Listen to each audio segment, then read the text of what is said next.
Good morning, everybody. It's LeBron. That's LeBron with an A and not like LeBron James. I'm sick of that. Anyway, good morning, everybody. It's the sharing point guy. I've been out of commission for a while because of just some challenges in my life, and then also did what's called MITT Advanced. Shout out to all my MITT people. Oh man, so the advance was just amazing. Anybody who knows me knows that I'm a transformational junkie. Read a lot of books, do a lot of things, go to a lot of seminars, trainings, coaches to try and transform my life. And I could say hands down that MITT Advanced is the best seminar that I've experienced on earth. It's amazing. So anyway, this is Jog Talk number 17, I believe. Please forgive me if I need to correct that number. And I'm starting a new series. This series is the series of being a giver. Right? So I'll just get right into it. So I want to talk about the power of being a giver. I want to talk about the value of being a giver. It's one of the amazing lessons that I've learned recently. But you know me, I try to do things in a different perspective. So what I want to talk about is what prevents us from being a giver. And I believe there's three things that prevent us from being givers. One, we don't understand the laws of the universe. Now, for those of you who know me, you should know that I believe in God. I call him by his Hebrew name, or really what's called the Tetragrammaton that the Hebrews called. And the Tetragrammaton is Yahweh without vowels. So we do believe in adding the vowels and calling him Yahweh, but Tetragrammaton is an unpronounceable name, has no vowels. But I also believe that Yahweh, or God, created the universe. And therefore the universe is a reflection of him, exact reflection of him to be specific, and that all the laws that scientists observe are from God. But for all of my atheist friends out there, I'm going to be using the universe from now on. So if you're a Buddhist or Muslim or whatever religion you are, Hindu, you can put in whatever you believe in, but I will be using the universe. So number one thing that prevents us from being true, authentic, powerful givers. Number one is not understanding the way the universe works. So what I mean by that is really simple. I always hear a lot of people say, man, I always give all the time. I'm always helping this one and helping that one. But when I need help, obviously it's a girl, or anyway, when I need help, it's nobody's there, and I'm sick and tired of it. Well, number one, when you're giving, okay, you're giving to some being in the universe. And the biggest challenge is you're not supposed to expect that giving to come back to you through that person, specific person or thing or situation in the universe. The universe has the law of reciprocity. The universe has karma. The universe has the law of attraction. Most people say, oh, what goes around comes around. And they're usually using that in a negative sense when something bad happens to them, or when somebody's doing something negative, say, oh, what goes around comes around. Where there's also the positive of that. So when you're a giver, just being a giver personally, the first thing you should not expect, or the first thing you should understand, is that not to expect a return or your needs being met, right? Some people say, well, I spend a lot of time on other people and then my needs aren't being met. Well, the reason why the universe is not providing for your needs is because you're expecting it from that vessel, right? You're expecting it from that person, from that situation, from that organization. You know, you give too much to your job and they laid you off. You give so much to your church and, you know, they miscommunicate or what do they call it? Well, they got rid of you. I don't know how to call it. Say you can't come back to this church no more.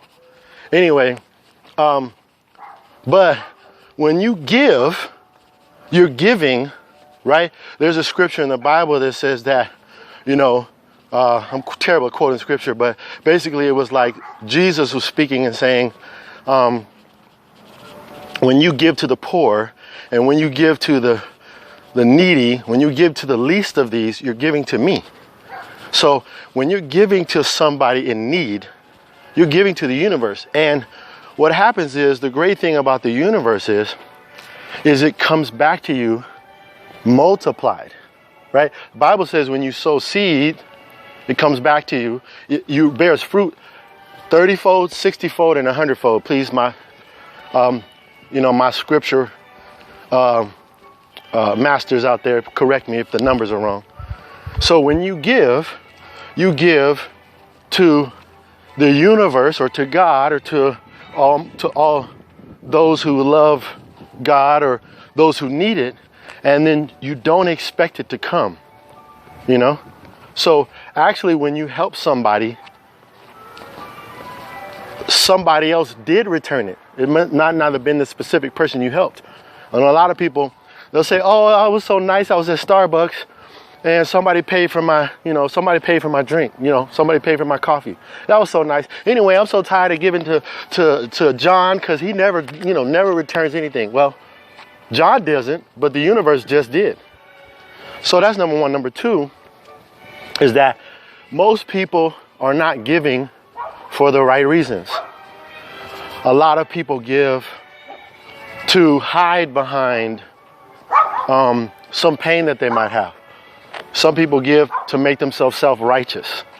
Some people give to prove that, or to hide behind the fact that they're selfish in a lot of other ways.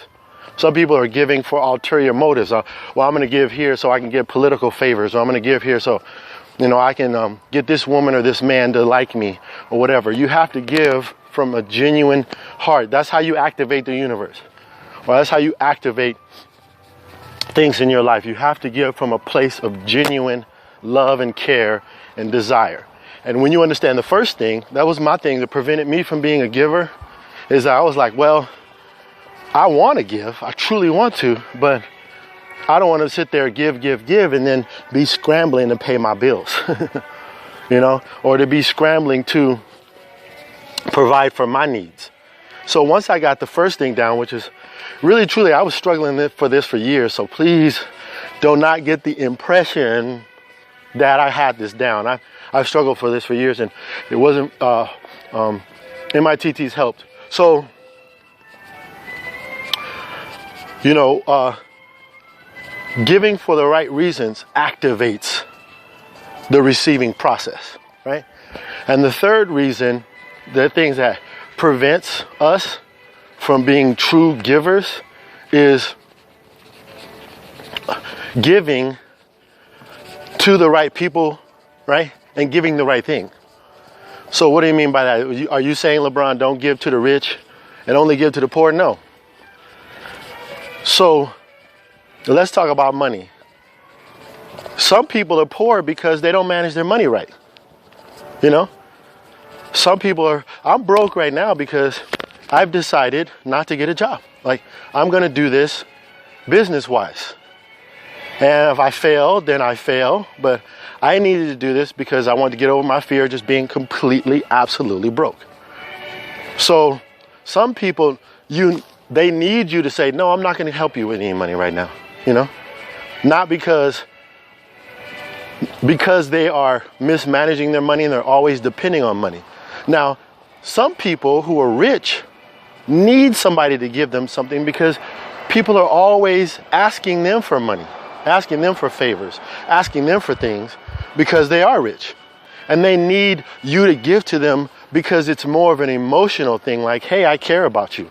Hey, you know, I recognize that you're a giver. I recognize that you're not selfish with your money. You know, and everybody's always tripping on you.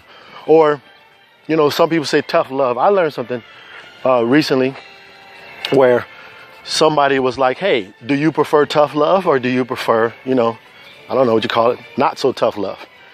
And I really didn't think about that. Some people need, like me, I need you to be straight, real, no holds barred, you know, no sugarcoated, nothing, straight up. Like, I need that. But some people need you to, they'll get it. So I'm going way over my time now. But anyway, so those are the three things. Number one, understanding the way the universe works. When you give, don't expect it to come from the same source. It might, you know, and that will free you up to know that you'll be taken care of, you know. Secondly, is giving for the right reasons to activate the receiving process.